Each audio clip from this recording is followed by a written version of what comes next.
So Ian, my gosh, you guys have been swatted. I mean, being swatted once is too many. But now what is it up to, like 3 times? No, 6, I think, total. What? To our location, 3. There were other locations that got it. Yeah, as a kid, I didn't know much about the difference of swatting and like ordering a fake pizza to someone's house. I just thought like, ha ha ha, they're gonna get a knock on the door and they're gonna be scared, and then I got them. Or I never did it to anyone. How many pizzas have you guys been getting? Yeah, a couple. I think we got one. Okay, one all right. And it like had a note on it. We were like, well, all right, it's not That's random. not sus at all. Yeah, it was really weird. I think I might have ate the pizza though. But it's not. Working with Luke, Luke Rudkowski on the show on IRL from time to time, he really was very clear about the dangers of swatting, and I never really put that into perspective. Like with an animal in the house, the animal's at risk. The cop is on guard. The cop thinks maybe someone's going to shoot him when they walk in. Just so dangerous. You and can I hope easily kids just know that. See something moving out of the corner of your eye.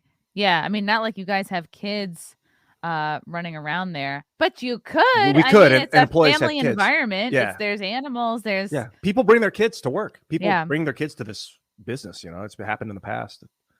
Really, really nuts. Oof. I want to stay positive about it all. Stay positive about it. Yeah, whatever. Cops are, and the upside is that once it happens once, the cops are now ready and they know, like, hey, just so you know, this place might get swatted. So it's like in the records and stuff.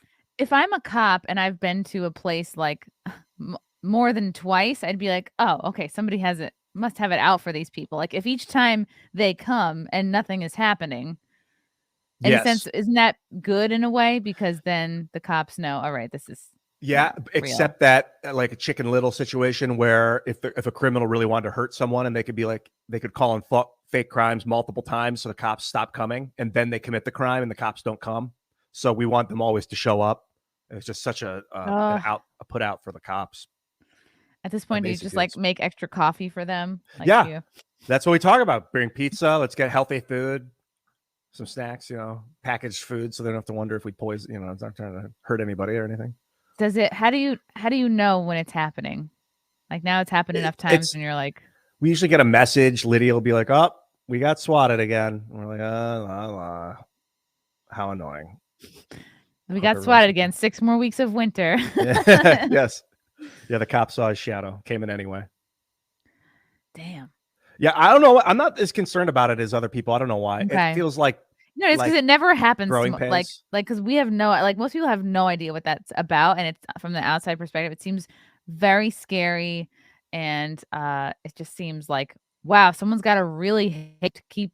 It seems pretty. It seems like a lot. It's not more than the usual YouTube comments. You suck, or I don't know YouTube what happens when they go to like if a cop gets a SWAT call to like a Paramount Pictures studio, where like a walled compound where they can't get in, then they must get there and be like, there's nothing we can do about it.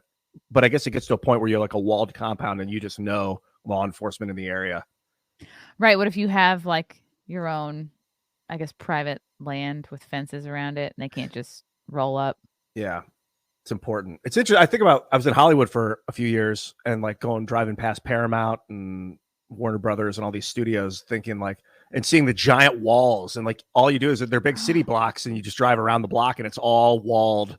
Yes. And I'm like, oh, this is why they had to wall it off, because people would just walk up and like knock on the door and want to see the celebrity or whoever. Demand to be hired. Be like, you gotta put me in your background. Yeah. So they needed armed guards and gates and walls and stuff just for acting, just for making movies. Ian, are you finding that other channels are becoming prey to copycat situations like this? Obviously, TimCast is a very high-profile show, but are you hearing anything that smaller shows like Blaze type shows, anyone else that's pushing free speech and anti, establishment type of thing? Are you hearing anything like that? Like, have they been swatted? Yeah. Have you heard of other copycat situations like that? No, actually, no. No, thank God, no. But that's just something that concerns me too. Is every time if it happens and then we talk about it publicly, that a copycat criminal will be like, "Oh, that's something I can do." Okay. Oh, that'll get Tim to talk about what I did. Now I'm important and relevant. Okay, and so, but no, I haven't seen any, fortunately. Would you advise other channels to kind of be proactive and kind of alert local municipalities, like, hey, just so you know, this is a thing that's starting. This is where I live. If you hear of anything or get any calls, please just be aware that this might be a not false flag, but like, God, it's not even a prank. I think Frank is worried that I'm going to get swatted. Yeah, I am. Plan for the future. It is definitely worth it. Any kind of internet video maker, YouTuber, anything like that that's remotely well known should contact their local law enforcement and be like, by the way, I do a show from these hours. Because if you get swatted while you're on camera and you're the only one in the house, you got to get up and walk away and talk to the cops. It ends the show, basically. Who's going to read the super chats? Yeah, really. We were lucky that we had a crew like at the house to take care of all that. Otherwise, we basically would have had to stop in the middle of the show. And that's also part of it, is they want to disrupt the show.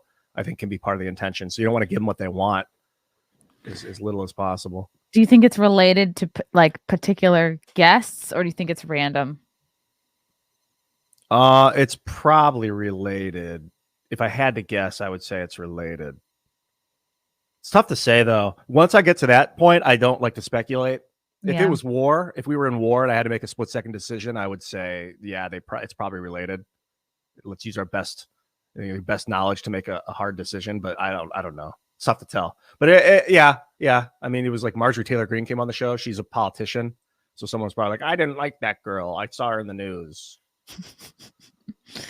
Yeah, it's basically like it's next level, like the annoying college kids that keep like a Ben Shapiro or an Ann Coulter from speaking at their school. This is basically like the next level of that. Like, I can't physically be there, so yeah. I thought that it was the point was you find people you didn't like or disagree with and have a conversation with them. Like growing up, I was like, Hitler would have been the best person to debate, because it's like I disagree with what, let's talk about it. Let's show the world our sides of view so that they can decide. Where's that gone? Rogan would have had Hitler on a bunch of times for by now. Sure. Mm-hmm. Definitely. That's the next meme. And then Rogan would have platformed Hitler. Spotify would be like, you know what? You can keep all the episodes with the comedians, but you got to take the ones down of Hitler. Yeah, except for Tim Dillon too. You got to take down. He's too smart. Yeah, he knows too much. Tim is great.